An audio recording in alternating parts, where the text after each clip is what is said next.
Now, Marcus Brigstocke is out on the road. He has been for some time. He's added some extra dates, one of which is at the Glee Club over in Birmingham. He's here now to tell me quite what he is up to with Vitruvian Mango. Yes. Hello. How's it Hello. going? All good here. Right. You need to explain more on this one because Okay. it's slightly over my head. So I need All a bit. right. All right. So Vitruvian Man is that naked bloke that Da Vinci drew that looks a lot like Joe Wicks with his kit out.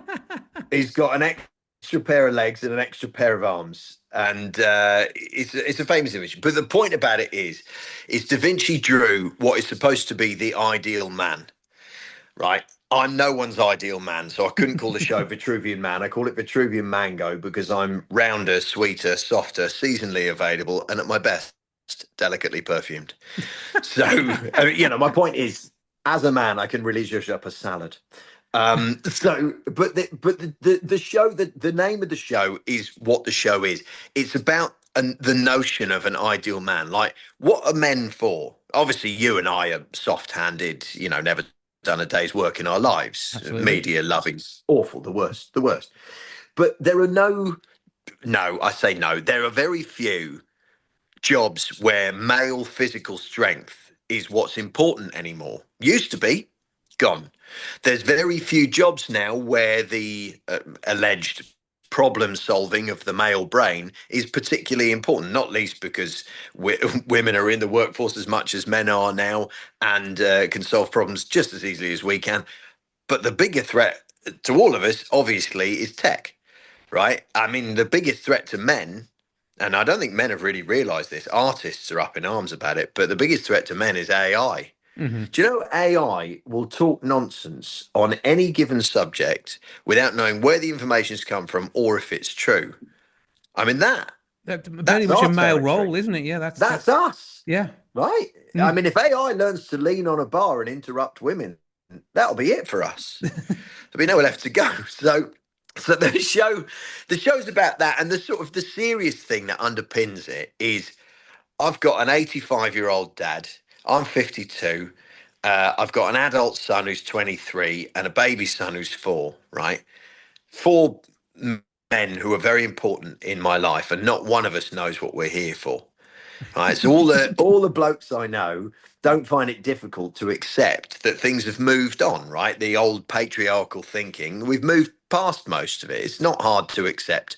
The sort of rule of thumb is don't do things for women that they haven't asked you to do. Simple as that. If they do ask you, do them and do them properly.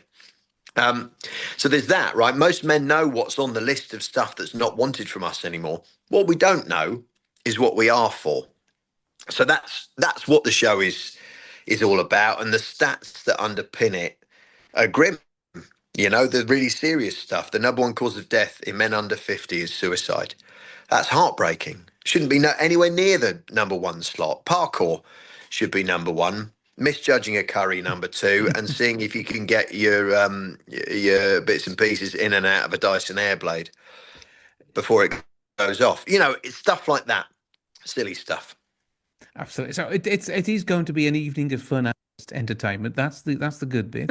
That's the thing, right? The great thing with stand up is there are rules. And the rule is if you're not laughing, I'm not doing my job.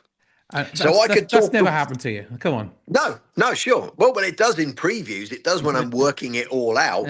And then you discard all that stuff. Because if you don't, then what you're delivering is a TED talk. And I'm not qualified for those. So that's I love that. That's the guardrail, and so the audience knows what they're going to get. They come and see my show. It'll be an hour and a half of laughing, and the subject is blokes. What's wrong with us then? Well, I think that pretty much covers it. Apart from the fact that we know you are, a well-read comedian. The number of panel shows and the work that you've done Yeah. over the years has always impressed. Quick-witted, fast-thinking. I struggle to find a reason for you not being, to be fair, rather than the old concerns around your reason to be, which we're looking at in this show. But Indeed. Yeah. but it is part of the tongue-in-cheek fun that you will be having. And I mean, very often people fear when they come to a show, if they're on the front row, they could end up part of it. I mean, will there be? There's none of that with you. This is a true. They've no worries where that's concerned at all. One of the things, because I love comedy, right? I'm as big a fan as I am creator. I love seeing my mates do their work, and I laugh a lot, right? So I love that. One of the things I dislike in comedy is when the audience gets bullied. Don't like it. Not into it. You'll see these videos online. Comedian destroys heckler. It's never a heckler. It's always the comedian who starts it. Heckling is as rare as hen's teeth. No one heckles. No one heckles.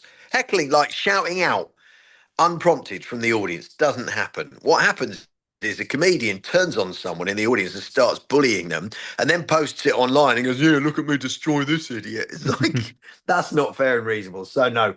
I mean, look, if you're nervous about that, come and see the show and sit in the back. The great thing about the Glee Club in Birmingham, where I cut my teeth, like I did some of my first gigs, learned to be a comedian at the Glee in Birmingham, which is still one of the best clubs in the country by some measure. Like, there's loads of comedy clubs. There's not loads like the Glee, but the Glee in Birmingham, the extent to which they care about their audience, about them having a good night from the moment they enter the building to the moment they leave, is unmatched anywhere else in the UK. So They, there you go. they will be You'll be made to well have a good taken time care in of. spite of themselves. Yes, indeed. Yeah, yeah, yeah, yeah. Despite the best efforts of the Brummie crowd, they will have a great time. Yeah.